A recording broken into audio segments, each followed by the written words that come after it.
Hello friends, कैसे हैं आप लोग। मेरे चैनल रूही एडुकेटर पे आप लोगों का बहुत वेलकम है फ्रेंड। और मैं हूं रूही।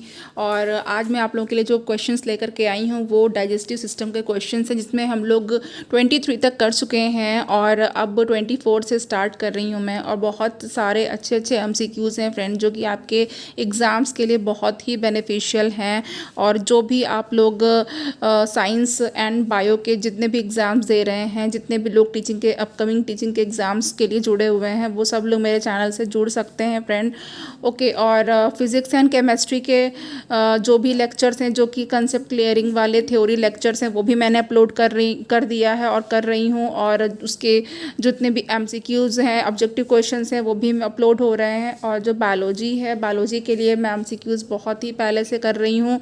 तो आप लोग अब एग्ज़ाम्स की डेट डिक्लेयर हो चुकी हैं, अगस्त में आप लोग के एग्ज़ाम्स हैं। तो अगर पोस्टपोन नहीं हुए और सब कुछ ठीक रहा तो आप लोग के एग्ज़ाम्स अगस्त तक हो जाएंगे। तो जिन्होंने प्रिपरेशन करनी बिल्कुल अभी स्टार्ट भी नहीं की है, वो लोग बिल्कुल करना स्टार्ट कर दीजिए। चलिए मैं अभी क्वेश्चंस लेकर के आती हूँ। और ये जो पहला क्वेश्चन है हमारा आज का 24 है, ये है crown of teeth is covered by. तो यहाँ पे कहा जा रहा है जो टीथ होता है उसका क्राउन होता है, यानी कि जो पार्ट जो ऊपर निकला रहता है हमें दिखाई देता है, उसको टीथ का जो क्राउन कहते हैं, वो किससे कवर्ड रहता है। A dentine, B enamel and C both A and B and D none of these. तो देखिए यहाँ पे हमारे पास जो 24 है उसके लिए जो करेक्ट आंसर हो जाएगा वो हो जाएगा इनेमल। ओके, तो इनेमल के लिए हम लोगों ने क्वेश्चन इसके पहले वाले लेक्चर में भी पढ़ा हुआ है। क्या था उसमें कि जो हार्डेस्ट सब्सटेंस होता है ह्यूमन बॉडी का या फिर वर्टिब्रेट बॉडी में, जो हार्डेस्ट सब्सटेंस होता है वो क्या होता है, तो उसका जो आंसर था क्या था, इनेमल था।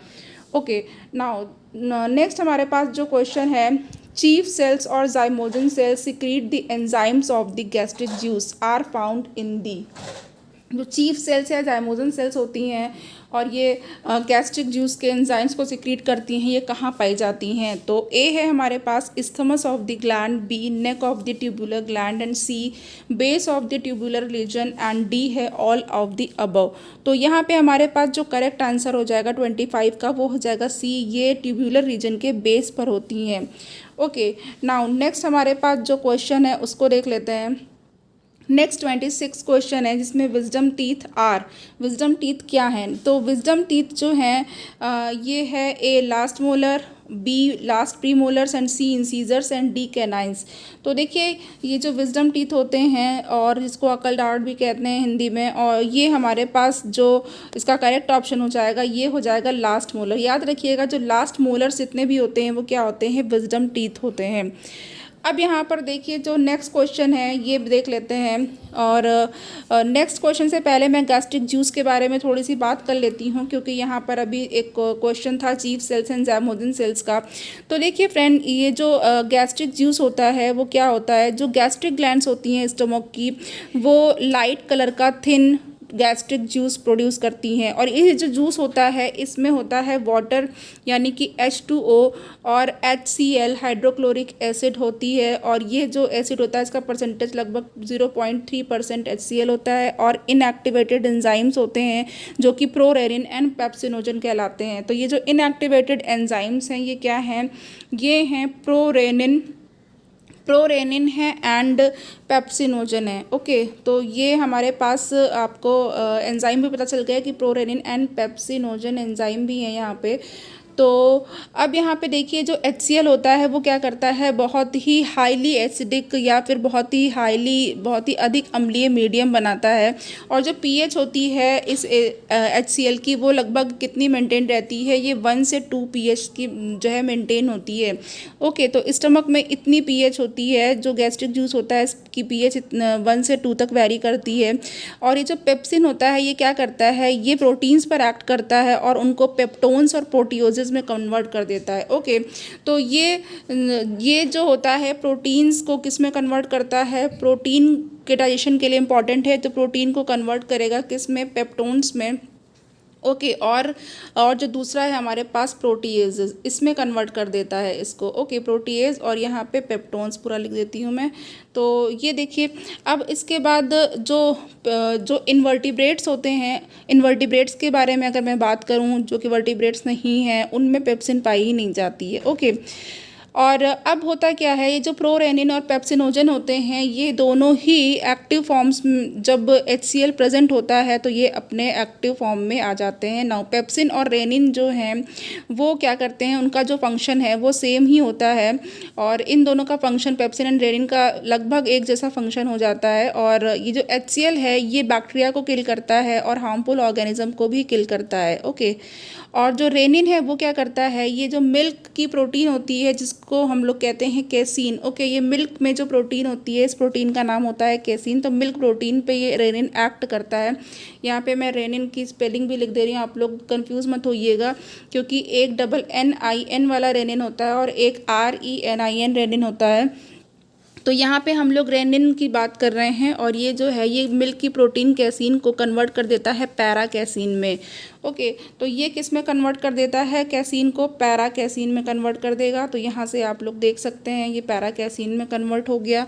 और ये जो पैरा कैसीन होता है, और कौन सा ऑयन यहाँ पे काम करता है, यहाँ पे जो ऑयन होता है वो होता है कैल्शियम ऑयन। यानी ये सब जो काम हो रहा है वो एक ऑयन की प्रेजेंस में भी हो रहा है और इस ऑयन का नाम है कैल्शियम ऑयन या कैल्शियम 2+ ऑयन है ये। और ये क्या करता है, कैल्शियम पैरा कैसिनेट बनाता है और इसी की वजह से मिल्क की कर्डलिंग होती है, यानी जो कर्डल ऑफ मिल्क होता है, जो कहते हैं जब आप मिल्क को फाड़ते हैं तो जो उसका प्रोटीन पार्ट होता है, जो कि आप एक साथ अगर उसको कलेक्ट कर लें किसी भी चीज़ में तो वो क्या पनीर कहलाता है। तो curdling of milk, that is curdling of milk. Okay, और जो फंक्शन है रेनिन का वो क्या होता है, वो जो फंक्शन है ये अदर, और जो रेनिन जो पेप्सिन है और जो दूसरे मिल्क कोआगुलेटिंग एंजाइम होते हैं ये सारे वहाँ पे फंक्शन करते हैं। तो पेप्सिन भी एक्ट करता है। देन अब यहाँ पे मैं आगे बता देती हूँ, ये जो पेप्सिन होता है वो कोलेजन को डाइजेस्ट कर सकता है। ओके, कोलेजन क्या होता है, जो कनेक्टिव टिश्यू के फाइबर्स के जो कोलेजन होते हैं उनकी बात मैं कर रही हूँ, तो ये उसको भी डाइजेस्ट कर सकता है। ओके, लेकिन ये जो पेप्सिन होता है ये केराटिन, जो हॉर्न या हेयर स्किन की जो केराटिन प्रोटीन होती हैं, नेल, आपको पता है नेल में, स्किन में और हेयर में प्रोटीन पाई जाती है तो कहते हैं केराटिन, तो इसको डाइजेस्ट नहीं कर सकता है। ओके, तो ये सारी इंपॉर्टेंट चीज़ें हैं इसके बारे में। नेक्स्ट हमारे पास जो क्वेश्चन है उसको देख लेते हैं। और यहाँ पे हमारे पास जो नेक्स्ट क्वेश्चन है ये है नैरोवर 27th वाला, narrower distal end of stomach is called A cardiac, B duodenum, C pharynx and D pylorus. तो यहाँ पे कह रहे हैं जो स्टोमक का जो डिस्टल एंड होता है और जो बहुत पतला हो जाता है, नैरो हो जाता है, उसको क्या कहते हैं। तो हमारे पास जो करेक्ट ऑप्शन है यहाँ पे 27 का वो है पायलोरस, ये पायलोरस कहलाता है। नेक्स्ट है brush border epithelium is found in, brush border epithelium कहाँ पाई जाती है, A trachea, B stomach, C small intestine and D fallopian tube. बहुत इंपॉर्टेंट क्वेश्चन है, ये क्वेश्चन एग्जाम में आ चुका है फ्रेंड। तो यहाँ पे हमारे पास जो 28 है इसका जो करेक्ट आंसर हो जाएगा वो क्या हो जाएगा, 28 का करेक्ट आंसर है यहाँ पे small intestine. Okay, small intestine में ब्रश बॉर्डर एपिथीलियम पाई जाती है। और नेक्स्ट हमारे पास है 29, विच of the following is correct regarding diastema. Now diastema के बारे में मैंने जो इसके पहले जो लेक्चर है उसमें मैंने टीथ के बारे में बताया हुआ है, जिसमें कि रैबिट के, मैन के, कार्निवोर्स के सबके टीथ बताए हुए हैं। तो वहाँ पे मैंने डायस्टेमा बताया था कि ये क्या होती है, ये गैपिंग होती है एक तरीके की। तो ए है हमारे पास gap between bones, gap between the teeth, C है gap between nerves and D है गैप बिटवीन सेल्स। तो यहाँ पे हमारे पास जो करेक्ट आंसर है 29 का ये क्या है, गैप बिटवीन द टीथ। चलिए नेक्स्ट क्वेश्चन कर लेते हैं। नेक्स्ट क्वेश्चन है 30 वाला। 30 में आप लोग एक यहाँ पे फिगर देख रहे होंगे। चलिए, ये फिगर वाला क्वेश्चन बहुत अच्छा होता है फ्रेंड, इससे बहुत सी चीज़ें मेमोराइज हो जाती हैं। तो the figure, given figure shows a section of small intestine mucosa showing villi. और ये स्मॉल इंटेस्टाइन का की जो म्यूकोसा है उसका फिगर है और ये विलाई को शो कर रहा है। विलाई जो आप इस तरीके का स्ट्रक्चर देख रहे हैं। ओके, अब यहाँ पे देखिए ABCD। ओके, ये ए है, देन BCD, और यहाँ पे इन्हीं को आइडेंटिफाई करना है कि ये क्या हैं। और यहाँ पे आपके पास जो थोड़ा डार्क कलर में दिख रहा है स्ट्रक्चर ये है आर्टरी का, और यहाँ पे ये जो उससे लाइट है वो क्या है, वेन्स हैं। देन आगे यहाँ पे आपको ऊपर जाल की तरह का स्ट्रक्चर भी दिख रहा होगा, नेटवर्क बना लिया है इन्होंने। तो अब यहाँ पे हमारे पास जो करेक्ट आंसर हो जाएगा 30 का वो क्या हो जाएगा, तो 30 का यहाँ पे देखिए जो ए है ये क्या कहलाती है, ये जो ए है ये कहलाती है विलाई। ओके, ये जो ए है ये है विलाई। नाउ यहाँ पे मैं लिख दे रही हूँ। और जो बी है, बी क्या कहलाती हैं, ये हमारे पास ये हैं लैक्टेल्स। आप इसको किसी भी बुक में बहुत ही अच्छा डायग्राम देख सकते हैं, बायोलॉजी की जो बुक है इसमें। और यहाँ पे जो सी है, सी होती है हमारे पास कैपिलरी, और यहाँ पे सी है कैपिलरीज, तो सी कैपिलरीज हो गई। और एंड डी है आपकी क्रिप्ट्स। ओके, तो डी जो हैं वो क्रिप्ट्स हैं, तो ये मैंने यहाँ पे लिख दिया है। और यहाँ पे जो हमारे पास करेक्ट ऑप्शन है वो डी बिल्कुल करेक्ट हो जाएगा। A villi, B lacteals, C capillaries and D crypts. Okay, next question है हमारे पास sacculus rotundus is present in. Now sacculus rotundus के बारे में देख लीजिए। A duodenum of rabbit, B ileum of frog, C ileum of rabbit and D colon of rabbit. तो यहाँ पे हमारे पास जो 31 है इसका जो करेक्ट आंसर हो जाएगा ये इलियम ऑफ रैबिट, ये रैबिट की इलियम में प्रेजेंट होता है। ओके, नेक्स्ट क्वेश्चन है 32। Part of the stomach which opens into the duodenum. Stomach का वो पार्ट जो ड्यूडेनम में ओपन होता है क्या कहलाता है। A cardiac, B pyloric, C fundus and D है बॉडी। तो हमारे पास यहाँ जो ये इसका करेक्ट आंसर हो जाएगा 32 का, वो पाइलोरिक होगा। जो पाइलोरिक स्टमक होता है वो थोड़ा नैरो भी होता है और वो ड्यूडेनम में ओपन होता है। आपने स्टमक का स्ट्रक्चर देखा होगा, कुछ इस तरीके का स्ट्रक्चर होता है, ऐसे करके कुछ बैग लाइक स्ट्रक्चर जो होता है फ्रेंड। और यहाँ पे ये तो ये जो जो आपका नैरो वाला पार्ट है इधर साइड में, वो क्या होता है, पाइलोरिक होता है, और ये फिर ड्यूडेनम में ओपन हो जाता है। 33 है हमारे पास। Match the two columns and select the correct among options. Column 1, column 2। अब कॉलम 1 में देख लीजिए क्या है। कॉलम 1 में है bio macromolecules of food, B है human digestive system, C stomach, D thecodont, E serosa. तो कॉलम 2 में देख लीजिए elementary canal and associated glands, and 2 है embedded in jaw bones, and 3 outer wall of visceral organs, and 4 है converted into simple substances, and 5th है J shaped bag like structure. तो यहाँ पे आपको मैचिंग करनी है, तो आपके पास कोड्स भी दे रखे हुए हैं, तो मैं यहाँ पे बिल्कुल जो आपका करेक्ट है वो बताने जा रही हूँ। तो देखिए 33 में हम लोग देख लेते हैं मैचिंग इसकी। जो ए है यानी बायो मैक्रोमोलिक्यूल्स हैं, इसके लिए यहाँ पे ये बायो माइक्रोमोलिक्यूल्स से डाइजेशन में क्या होता है इनके साथ, जैसे कि जो कार्बोहाइड्रेट हैं तो वो सिंपलेस्ट अपने फॉर्म में आ जाते हैं जब टूटते हैं, तो जब उनका जो है डाइजेशन होता है तो सारे कार्बोहाइड्रेट, सारे पॉलीसैकेराइड्स किस में बन जाते हैं, मोनोसैकेराइड्स में, ग्लूकोज में कन्वर्ट हो जाते हैं। अगर हम प्रोटीन की बात करें तो प्रोटीन जितनी भी हैं वो अमीनो एसिड्स में टूट जाती हैं। ओके, और जो आपके लिपिड्स वगैरह हैं वो क्या होते हैं, फैट जो होते हैं ये फैटी एसिड्स एंड ग्लिसरॉल में कन्वर्ट हो जाते हैं। तो वही दिया है, जो बायो मैक्रोमोलिक्यूल्स ऑफ फूड होते हैं और हमको ये सब चीज़ें खाने से ही मिलती हैं। खाने से हमको कार्बोहाइड्रेट मिलता है, प्रोटीन मिलती है, फैट मिलता है। तो इसका जो मैचिंग है कि जो कन्वर्टेड इनटू सिंपल सब्सटेंस, ये बिल्कुल करेक्ट हो गया। नाउ यहाँ पे हमारे पास जो 2B वाला है ह्यूमन डाइजेस्टिव सिस्टम। तो ह्यूमन डाइजेस्टिव सिस्टम क्या होता है, उसके लिए ए ऑप्शन करेक्ट हो जाएगा कि ये elementary canal and associated glands हम लोग इसमें पढ़ते हैं।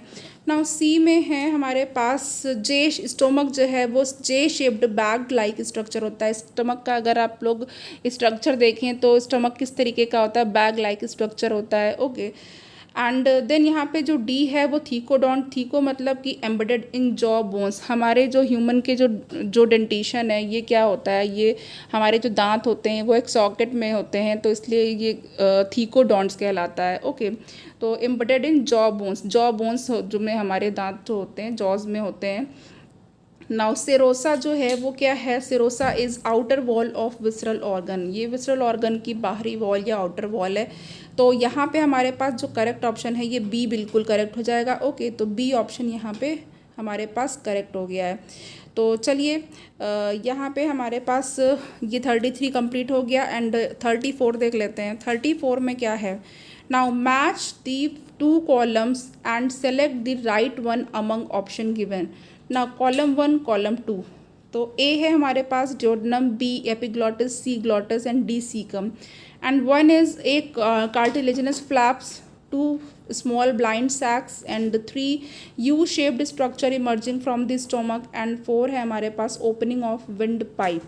तो देखिए यहाँ पे हमारे पास जो करेक्ट आंसर हो जाएगा 34 का वो क्या हो जाएगा। 34 के लिए हमारे पास हम लोग मैचिंग देख लेते हैं 34 की।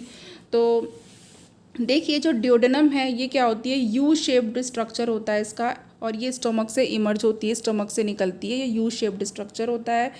एंड एपीक्लोटिस जो है वो एपीक्लोटिस ये कार्टिलेजिनस होती है, लीफ लाइक स्ट्रक्चर पत्ती की तरह होती है, पतली होती है, फ्लैप होता है एक। एंड जो ग्लॉटिस है ये क्या होती है, विंड पाइप की जो ओपनिंग होती है वो ग्लॉटिस कहलाती है। एंड सीकम है ये स्मॉल ब्लाइंड सैक होता है। ओके, और ये कहाँ मिलता है, ये आपने कोलन सीकन ये सब पढ़ा हुआ है लार्ज इंटेस्टाइन में। चलिए नेक्स्ट हमारे पास 35 है। 35 में है column 1 contains name of the sphincter muscles of the alimentary canal and column 2 contains their locations, और कॉलम 2 में इनकी लोकेशंस दी हुई हैं, कॉलम 1 में स्फिंक्टर मसल्स दी हुई हैं। Match them properly and choose the correct answer. बहुत ही अच्छा इंपॉर्टेंट क्वेश्चन है, कई चीज़ें यहाँ से आपको डाउट्स क्लियर हो जाएंगे, बहुत सारी चीज़ें पता चल जाएंगी। तो देखिए यहाँ पे हमारे पास सबसे पहले तो हम लोग कॉलम देख लेते हैं। कॉलम ए में है, कॉलम 1 में हमारे पास ए है sphincter of ani internus, B cardiac sphincter, C sphincter of Oddi, D ileocaecal sphincter and E pyloric sphincter. और कॉलम 2 में हमारे पास है 1 opening of hepatopancreatic duct into duodenum and 2 between duodenum and posterior stomach, 3 guarding the terminal part of elementary canal and 4 between oesophagus and interior stomach and 5 between small intestine and bowel.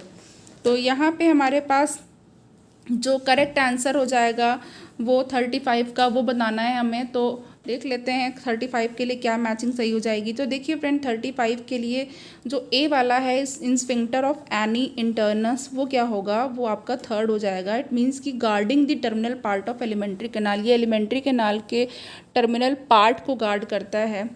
And जो B है cardiac sphincter, cardiac sphincter के लिए क्या होगा, ये बिल्कुल small intestine and bowel के बीच में जो स्फिंक्टर प्रेजेंट होता है, ये between oesophagus and anterior stomach. Okay, जो बी के लिए है कार्डियक स्फिंक्टर वो क्या है, between oesophagus and anterior stomach है, ठीक है, ये होगा। एंड जो सी है स्फिंक्टर ऑफ ओडाई, इसके बारे में कई बार पूछा जा चुका है क्वेश्चन, ये क्या होती है, ये हिपैटोपैनक्रियाटिक डक्ट की ड्यूडेनम में जो ओपनिंग होती है ये इस स्फिंक्टर से कंट्रोल होती है।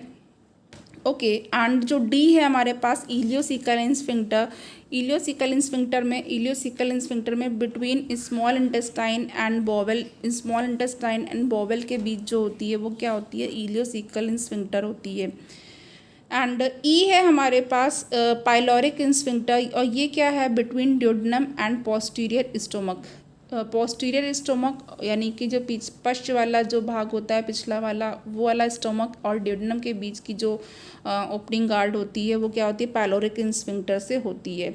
तो ये बिल्कुल, क्योंकि जो पाइलोरिक रीजन होता है स्टोमक का वो ड्यूडेनम में ओपन होता है, तो इसीलिए ये पाइलोरिक स्फिंक्टर वहाँ पे काम आता है। ओके, 36 हम लोग देख लेते हैं। 36 है Meckel's diverticulum is found in, Meckel's diverticulum is found in A ileum, B appendix, C pylorus and D rectum. तो यहाँ पे जो हमारे पास 36 है इसका जो करेक्ट ऑप्शन हो जाएगा वो क्या हो जाएगा, इलियम हो जाएगा। ओके, नाउ 36 के बाद हम लोग आगे देख लेते हैं क्या है। तो 36 के बाद 37 क्वेश्चन यहाँ पर है हमारे पास, ये पिक्चर बेस्ड क्वेश्चन है। 37 क्या है, देखिए, the given figure is a duct system of liver, ये एक लीवर का एक डक्ट सिस्टम है। इसमें क्या है, क्या क्या चीज़ें हैं, गॉल ब्लैडर एंड पैनक्रियाज भी है। Okay, identify the names of duct from A to D. अब ये आइडेंटिफाई करना है ए टू डी, तो ए है हमारे पास, ये देख लीजिए, बी ये पोर्शन है एंड सी पोर्शन। नाउ ये जो है हमारी डक्ट्स फ्रॉम लिवर दे रखा है, और ये पोर्शन जो है पतला सा, या पहचान रहे होंगे, ये पैनक्रियाज है एंड ड्यूडेनम है ये। तो देख लेते हैं हमारे पास इसको बताना ये ABCD है क्या चीज़। तो देखिए अब यहाँ पे 37 क्वेश्चन है और इसके लिए कौन सा करेक्ट हो जाएगा, तो यहाँ पे मैं थोड़ा मिनिमाइज़ कर देती हूँ। और यहाँ पे देखिए फ्रेंड, ये जो A है ये कौन से डक्ट है, ये हमारे पास सिस्टिक डक्ट है। ओके, गॉल ब्लेडर से मतलब ये समझ लीजिए गॉल ब्लेडर से निकली हुई है, या ये जो है आपके गॉल ब्लेडर को और डक्ट्स फ्रॉम लीवर को, जो लीवर से डक्ट्स निकली हुई हैं, इसको इसको ज्वाइन कर रही है। ओके, तो यहाँ से मतलब आप लोग देख सकते हैं कि ये क्या है, सिस्टिक डक्ट है। एंड जो बी है ये यहाँ पे अगेन ये बाइल डक्ट है। ओके, ये जो बी वाली है बाइल डक्ट है। एंड जो सी है ये क्या है, पैनक्रियाटिक डक्ट है, जो पेनक्रियास से निकला हुआ है। एंड जो डी है वो है हिपैटो पैनक्रियाटिक डक्ट। ओके, क्यों ये क्या है, हिपैटो पैनक्रियाटिक डक्ट है, क्योंकि ये दोनों ये जो डक्ट्स फ्रॉम लीवर यानी जो लीवर से जो डक्ट निकल रही है वो भी यहाँ पे जा रही है।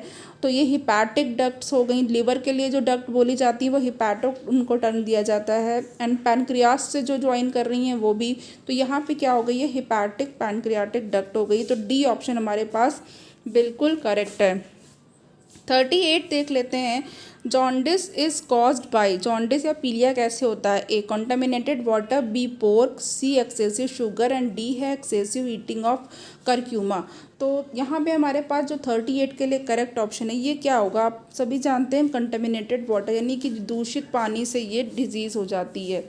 अब यहाँ पे हम लोगों को आगे देखते हैं। 39 है, इसके बाद एक क्वेश्चन इसमें 39 में है कि which one of the following is protein deficiency disease, इसमें से कौन सी प्रोटीन डिफिशियंसी डिजीज़ है, A eczema, B cirrhosis, C kwashiorkor and D है नाइट ब्लाइंडनेस। तो यहाँ पे हमारे पास जो करेक्ट आंसर है 39 का वो क्या हो जाएगा, क्वाशियोकर हो जाएगा। ओके, ये प्रोटीन डिफिशियंसी डिजीज़ है। आप सभी लोग क्वाशियोकर के बारे में जानते हैं फ्रेंड। और एक डिज़ीज़ होती है वो होती है मैरेस्मस। ओके, तो यहाँ पे देखिए फ्रेंड, जो क्वाशियोकर है और मैरेस्मस है और जो प्रोटीन डिफिशियंसी यानी कि प्रोटीन डिफिशियंसी से जो डिजीज़ होती है यानी कि प्रोटीन एनर्जी की कमी होती है, मैल न्यूट्रिशन होता है, वो क्या कहलाती हैं, वो आपकी पेम कहलाती हैं। ओके, प्रोटीन एनर्जी मैल न्यूट्रिशन, इनको बोलते हैं पेम। तो पेम में क्या होता है, पेम क्या होती है, पेम एक्चुअली प्रोटीन एनर्जी मैल न्यूट्रिशन होता है और ये फैटल बॉडी डिप्लीशन डिसऑर्डर होता है। ओके, और इसमें होता है क्या, बॉडी बहुत ही ज़्यादा पतली हो जाती है, प्रोटीन की कमी हो जाती है और इवन ये चिल्ड्रन में डेथ भी हो जाती है। तो बच्चों में होता है और बहुत ही ज़्यादा मतलब उनकी बॉडी बिल्कुल पतली से फिर स्केलेटन जैसी दिखाई देती है। और ये जो होती है ये दो टाइप की होती है, एक तो प्राइमरी पेम होती है फ्रेंड। ओके, और प्राइमरी पेम में ही क्वाशियोकर होता है और मैरेस्मस होता है। तो जो क्वाशियोकर होता है इसमें क्या होता है, जो क्वाशियोकर होता है ये कैलोरी डिफिशियंसी से होती है। ओके, और जो क्वाशियोकर है इसमें कैलोरी डिफिशियंसी होती है। और इसमें होता क्या है एक्चुअली, अगर जो मदर का मिल्क होता है वो किसी दूसरी प्रोटीन डाइट से लो कैलोरी प्रोटीन डाइट से वो रिप्लेस कर दी जाती है 1 साल के ही अंदर, यानी कि बच्चे को मदर का मिल्क 6 महीने तक ना दिया गया और उसको हटा करके कोई दूसरा लो प्रोटीन डाइट देने लगे तो क्या होगा, ये बीमारी हो सकती है। ओके, मैरेस्मस की ही तरह जो क्वाशियोकर है उसमें क्या होता है, मसल्स जो होती हैं वो मसल की बहुत ही ज़्यादा वेस्टिंग होती है, हाथ पैर बहुत ही ज़्यादा पतले हो जाते हैं यानी कि लिम्स की थिनिंग हो जाती है, ग्रोथ नहीं हो पाती है, ब्रेन का डेवलपमेंट नहीं हो पाता है। लेकिन और मैरेस्मस के ही अपोजिट इसमें क्या होता है, कुछ फैट होती है स्किन के नीचे। ओके, और ये क्या बना लेती है, ओडेमा बना लेती है, ओडेमा की कंडीशन भी हो सकती है इसमें। अब यहाँ पे देखिए जो मैरेस्मस होता है वो क्या होता है, प्रोटीन और कैलोरी दोनों ही की कमी से हो जाता है और ये इन्फेंट्स जो कि 1 साल से कम होते हैं और इसमें वो भी मदर का दूध नहीं पीते हैं, मदर्स मिल्क पे फीड नहीं करते हैं और दूसरा फूड खाने लगते हैं जिसमें प्रोटीन भी नहीं होती है और कैलोरी भी नहीं होती है, तो ये ऐसे बच्चों को हो जाता है। ओके, नाउ वेट लॉस हो जाता है, फैट एंड मसल डिप्लीशन हो जाती है और बहुत ही मतलब क्वाशियोकर जो है वो कॉमन है, क्वाशियोकर से ये कॉमन है मैरेस्मस। ओके, तो और जो सेकेंडरी पेम होता है वो किस वजह से होता है, वो गैस्ट्रोइंटेस्टिनल ट्रैक्ट में जब डिसऑर्डर हो जाता है उसकी वजह से सेकेंडरी पेम होता है और ये इन्फेक्शन की वजह से हो सकता है। और जैसे कि आपका हाइपरथायरॉयडिज्म है, ट्रॉमा है, बर्न्स है, इन सब चीज़ों की वजह से हो जाता है। ओके, तो चलिए अब आगे हम लोग देख लेते हैं। नाउ हमारे पास अब जो नेक्स्ट है वो डाइजेस्टिव ग्लैंड है और यहाँ पे हमारे पास जो डाइजेस्टिव ग्लैंड है इसके लिए देख लेते हैं। नेक्स्ट क्वेश्चन हमारे पास 1 है, pancreatic juice contains. Pancreatic juice में क्या क्या होता है? ओके, तो pancreatic juice contains trypsin, lipase, maltase and B वाला ऑप्शन है pepsin, trypsin and maltase, and C option है trypsin, chymotrypsin, amylase and lipase, and D option है ट्रिप्सिन, पेप्सिन एंड एमाइलेज। तो देखिए यहाँ पर जो पैनक्रियाटिक जूस होता है उसमें क्या क्या होता है फ्रेंड, तो यहाँ पे हम लोग अब करेक्ट ऑप्शन जो है उसको देख लेते हैं। 1 का जो करेक्ट ऑप्शन है ये हो जाएगा सी वाला, यानी कि इसमें ट्रिप्सिन है, काइमोट्रिप्सिन, एमाइलेज एंड लाइपेज है, और बहुत ही इंपॉर्टेंट है पैनक्रियाटिक जूस के बारे में। अगर डाइजेस्टिव जूसेस पूछे जा रहे हैं तो उसमें पैनक्रियाटिक जूस के बारे में बहुत पूछा जाता है फ्रेंड। तो जो ट्रिप्सिन जो ट्रिप्सिनोजन होता है वो इनएक्टिव फॉर्म में होता है फ्रेंड, और एंटीरोकाइनेज उसको ट्रिप्सिन में कन्वर्ट कर देता है। तो यहाँ पे एंटीरोकाइनेज जो है वो क्या करता है, वो ट्रिप्सिनोजन को ट्रिप्सिन में कन्वर्ट करता है। ये भी आप लोगों को ध्यान रखना है। जो पैनक्रियाटिक जूस होता है और इंटेस्टाइनल जूस होता है, ठीक है। अच्छा, इंटेस्टाइनल जूस को फ्रेंड्स सक्कस एंट्रिकस भी कहते हैं। ये क्वेश्चन भी एग्जाम में पूछा जा चुका है, व्हाट इज सक्कस एंट्रिकस, तो ये भी आपको पता होना चाहिए। सक्कस एंट्रिकस किसको कहते हैं? इंटेस्टिनल जूस को कहते हैं। और pancreatic juice and intestinal juice दोनों ही स्मॉल इंटेस्टाइन में जाता है। ओके, तो पैनक्रियाटिक जूस में क्या क्या होता है? वो ट्रिप्सिनोजन होता है, ये सब इनएक्टिव फॉर्म में है, तो वो बता रही हूँ मैं आपको। तो trypsinogen, chymotrypsinogen, okay, pro carboxypeptidases, lipases, amylases, amylopsins, DNases, RNases, ये सब होते हैं पैनक्रियाटिक जूस में।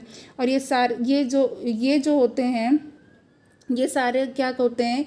ये सारे एंजाइम्स होते हैं पैनक्रियाटिक जूस के। ओके, और ये जो है एंजाइम्स ये अल्कलाइन मीडियम में ही काम कर सकते हैं। ओके, हाँ, ये मैंने सारे आपको एंजाइम्स बताए हैं अभी, और ये सब अल्कलाइन मीडियम जब होगा तभी एक्टिव होंगे। और ये क्या करते हैं, जैसे कि जो फूड का मीडियम है वो अगर एसिडिक से अल्कलाइन में चेंज होगा तो ये कैसे होगा? फूड का मीडियम एसिडिक से अल्कलाइन में कैसे चेंज हो जाता है? कोई भी फूड एसिडिक मीडियम है फूड का, वो अल्कलाइन में कैसे चेंज होगा?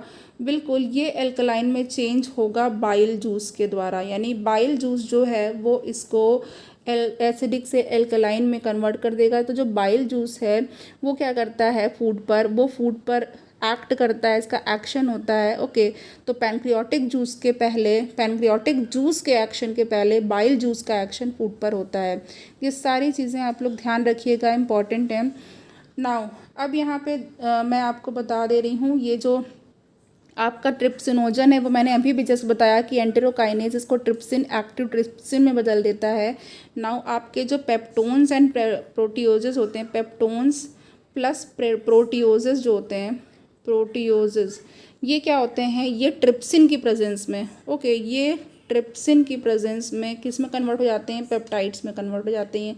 ओके, ये पेप्टाइड्स में कन्वर्ट होते हैं। नाउ डीएनए जो है वो डीएनएज की प्रेजेंस में डीऑक्सीराइबोन्यूक्लियोटाइड में बदल जाता है, और आरएनएज की प्रेजेंस में ये जो एंजाइम है आरएनएज उसकी प्रेजेंस में राइबोन्यूक्लियोटाइड्स में बदल जाता है। नाउ अब यहाँ पे जो आगे है वो हम लोग देख लेते हैं क्वेश्चन में। नेक्स्ट हमारे पास जो क्वेश्चन है 2 वाला है, a good source of lipase is A saliva, B pancreatic juice, C bile and D है गैस्ट्रिक जूस। तो लाइपेजेस के लिए गुड सोर्स क्या होगा? लाइपेजेस के लिए गुड सोर्स है हमारे पास pancreatic juice. Okay, pancreatic juice हमारे पास लाइपेजेस का भी गुड सोर्स है। लाइपेजेस अगेन हमारे पास ये एंजाइम होते हैं और ये लिपिड्स पे एक्ट करते हैं। नाउ अब यहाँ पे नेक्स्ट है parotid salivary glands are present in parotid salivary glands are present A below the tongue, B below the ear, C below the eye orbit and D है in the angle between 2 jaws. तो देखिए हमारे पास जो salivary glands होती हैं वो 4 pairs होती हैं, 4 पेयर्स ऑफ सैलिवरी ग्लैंड्स होती हैं फ्रेंड, और जिसमें जो पैरोटिड होती है वो लार्जेस्ट होती है। ओके, तो पैरोटिड जो होती है वो लार्जेस्ट सैलिवरी ग्लैंड है, एंड ये कहाँ पे प्रेजेंट होती है? ये प्रेजेंट होती है below and in front of ears. ये below, okay, and in front of ears, ears के सामने, okay, front of ears present होती है। ये आप समझ लीजिए। और इसकी जो डक्ट्स होती हैं, वो जो डक्ट रहती है वो क्या कहलाती है, स्टेंसन्स डक्ट कहलाती है, स्टेंसन्स डक्ट कहलाती है इसकी जो डक्ट होती है। और अगर मैं स्मॉलेस्ट ग्लैंड की बात करूँ तो जो सबलिंगुअल होती है वो स्मॉलेस्ट ग्लैंड होती है। सबलिंगुअल ग्लैंड जो है वो क्या होगी, स्मॉलेस्ट ग्लैंड होगी। ओके, सब लिंगुअल ग्लैंड हमारे पास स्मॉलेस्ट होती है। और ये टंग के नीचे, लिंगुआ शब्द जो होता है, लिंगुआ टर्म जो होता है वो टंग के लिए यूज़ होता है। तो जब सब लिंगुअल है तो ये टंग के नीचे यानी बिलो द टंग होगी। ओके, और इसकी जो डक्ट है वो क्या होती है, रिवेनस डक्ट होती है। ओके, इसकी जो डक्ट है ये होती है रिवेनस डक्ट। तो नाउ यहाँ पे हमारे पास अब क्या होगा ऑप्शन पैरोटिड ग्लैंड के लिए, अभी मैंने बता दिया आपको। तो पैरोटिड के लिए हमारे पास बिलो द ईयर, बिल्कुल जो ऑप्शन यहाँ पे दे रखा है इसमें बिलो द ईयर करेक्ट हो जाएगा। नेक्स्ट हमारे पास जो क्वेश्चन है 4 वाला, argentaffin cells are found in A pancreas, B internal ear, C gastric glands and D liver. तो जो अर्जेंटाफिन सेल्स हैं ये कहाँ पे पाई जाती हैं, आपको पता ही है, ये 4 का हमारे पास की गैस्ट्रिक ग्लैंड होती हैं, गैस्ट्रिक ग्लैंड से प्रेजेंट होती हैं। ओके, ये सेल्स जो होती हैं गैस्ट्रिक ग्लैंड में प्रेजेंट होती हैं। नाउ टाइलिन क्या होता है, टाइलिन हमारी लार में पाया जाता है, सलाइवा में पाया जाता है।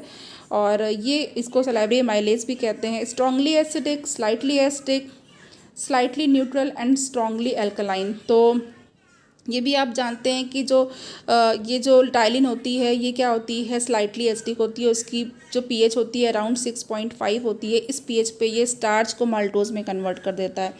ओके, चलिए नेक्स्ट हमारे पास जो क्वेश्चन है वो क्या हो जाएगा, HCl is secreted by, HCl किसके द्वारा सिक्रीट होता है, बहुत अच्छा कॉमन क्वेश्चन है, इंपॉर्टेंट भी है। Zymogen cells, B oxyntic cells, C Kupffer cells and D है म्यूकस सेल्स। तो यहाँ पे अगर मैं HCl की बात करूँ तो HCl जो है ऑक्जेंटिक सेल्स से सिक्रीट होता है।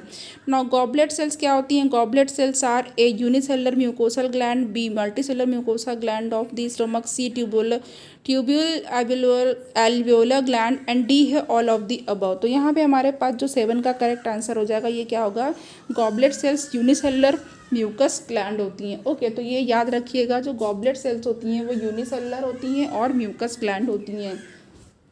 ओके, नाउ हमारे पास जो 8 है इसका करेक्ट आंसर क्या हो जाएगा, 8 का हमारे पास जो करेक्ट आंसर हो जाए, करेक्ट जो हमारे पास अभी क्वेश्चन है ये है, Brunner's gland are found in which of the following layers, A submucosa of stomach, B mucosa of ileum, C submucosa of duodenum and D mucosa of oesophagus.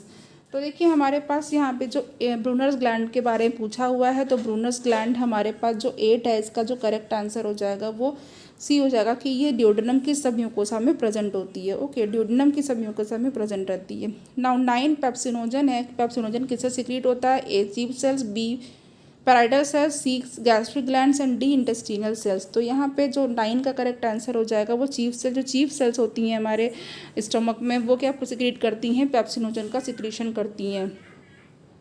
10 देख लेते हैं, crypts of Lieberkuhn is an example of a simple tubular gland, B coil tubular gland, C compound alveolar gland and D है compound tubular gland.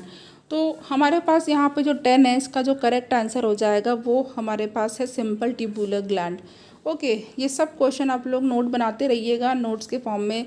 Suppose अगर ये question है तो आप इसको ऐसे करेंगे, crypts of Lieberkuhn is an example of dash बना करके लिखिए सिंपल ट्यूबुलर ग्लैंड। तो इस तरीके से आपके नोट्स भी तैयार होते जाएंगे 1 लाइन में।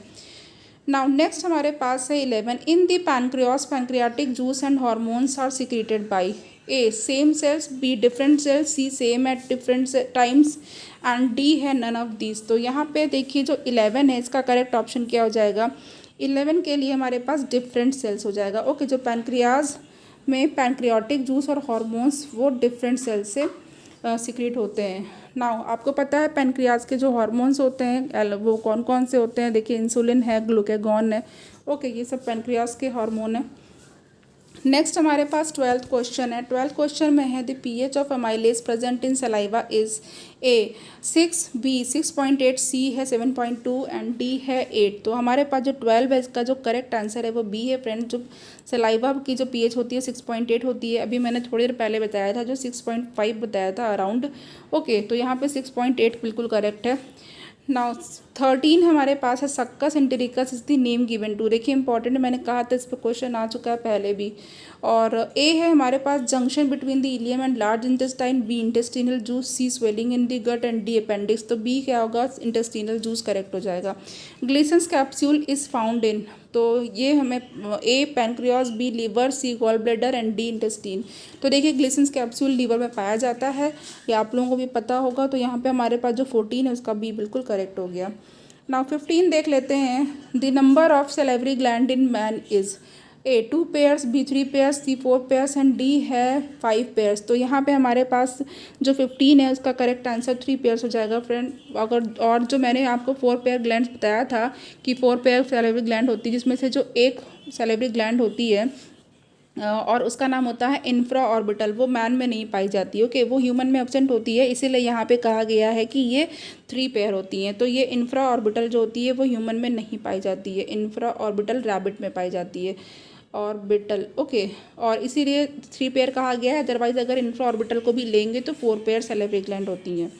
Now ptyalin is an enzyme of A salivary juices, B pancreatic juice, C intestinal juice and D none of this. तो यहाँ पे जो टाइलिन है उसके बारे में जस्ट अभी बात हुई है, और ये है हमारे पास ए सेलेवरी जूस। नाउ तो 16 का हमारे पास ए बिल्कुल करेक्ट हो गया है। 17 देख लेते हैं। The trypsin enzyme is secreted by A stomach, B duodenum, C pancreas, D liver.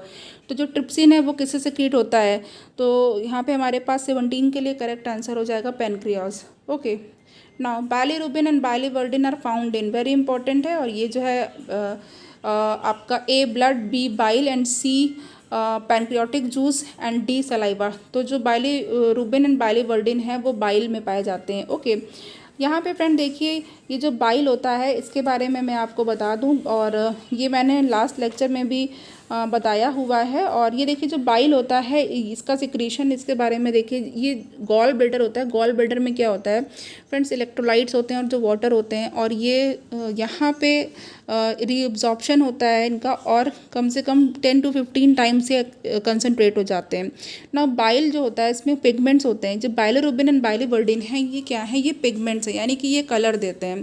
तो ये हैं पिगमेंट्स। ओके, तो जो बाइलीरुबिन बाइलीवर्डिन होते हैं बाइल में, बाइल सॉल्ट्स होते हैं। और सॉल्ट्स में कौन कौन से होते हैं, सोडियम, देखिए मैं बता दे रही हूँ आपको, सोडियम ग्लाइकोकोलेट होता है। ओके, सोडियम ग्लाइकोकोलेट, मैं नेम से फुल नहीं लिख रही हूँ, शॉर्ट लिख रही हूँ, आपको याद करने में भी इजी रहेगा। सोडियम जी फॉर ग्लाइकोकोलेट। एंड फिर दूसरा है आपका सोडियम टोरोक्लोरेट, यानी कि Sg हो गया, St हो गया, एंड फिर उसके बाद Sb हो गया। ओके, तो Sg St Sb यानी कि sodium ग्लाइकोकोलेट and sodium taurocholate and sodium bicarbonate, ये सॉल्ट्स होते हैं। जिसमें जो सोडियम बाइकार्बोनेट होता है वो ही मेनली अल्कलाइन नेचर के लिए रिस्पॉन्सिबल होता है। अगर ये क्वेश्चन एग्जाम में आता है, अच्छा क्वेश्चन है कि जो अल्कलाइन नेचर है बाइल का वो किस सॉल्ट की प्रेजेंस की वजह से होता है, तो आप वहाँ पे सोडियम बाइकार्बोनेट लिखेंगे। ओके, और जो pH होती है कितनी होती है, अबाउट 8 pH होती है। तो यहाँ पे जो यहाँ पे आपको पता चल गया कि सॉल्ट्स कौन कौन से होते हैं, पिगमेंट्स कौन कौन से होते हैं। ओके, नाउ अब यहाँ पे हमारे पास जो नेक्स्ट है वो हम, और बाइल स्टोर कहाँ पे होता है, बाइल का स्टोरेज कौन करता है, गॉल ब्लैडर करता है। ओके, बाइल सिक्रीट कैसे होता है, बाइल सिक्रीट होता है हिपैटोसाइट्स के द्वारा, और हिपैटोसाइट्स कहाँ पे होती हैं, लीवर में होती हैं। तो यानी कि जो लीवर होता है वो बाइल का सिक्रीशन भी करता है, हिपैटोसाइट्स। ओके, नाउ नेक्स्ट हमारे पास है ब्रूनर्स ग्लैंड के बारे में। Brunner's gland are found in submucosa of A stomach, B pancreas, C intestine and D है ईसोफेगस। तो 19 का हमारे पास जो करेक्ट आंसर हो जाएगा वो इंटेस्टीन हो जाएगा बिल्कुल। नाउ 20 हमारे पास जो क्वेश्चन है वो देख लेते हैं। Which one of the following does not produce any digestive enzyme, A intestinal mucosa, B gastric mucosa, C pancreas and D है लीवर। तो यहाँ पे हमारे पास जो 20th है इसके लिए जो करेक्ट आंसर हो जाएगा वो क्या हो जाएगा, वो लीवर हो जाएगा। ओके, लीवर कोई भी डाइजेस्टिव एंजाइम नहीं प्रोड्यूस करता है। अब हमारे पास फ्रेंड यहाँ पे जो आज का जो लेक्चर है वो बिल्कुल ख़त्म हो गया है, एंड हो गया है। और इसको आप लोग देखिएगा, इससे लर्न करिएगा, बहुत ही अच्छे अच्छे क्वेश्चंस हैं। और आप लोग अपना ख्याल रखिएगा, लेक्चर को लाइक करिए, कमेंट करिए, शेयर करिए एंड सब्सक्राइब ज़रूर कर लीजिएगा। जिन्होंने सब्सक्रिप्शन नहीं लिया है, जो लोग सब्सक्रिप्शन ले चुके हैं उनको नोटिफिकेशन मिल रहा होगा। Thank you so much.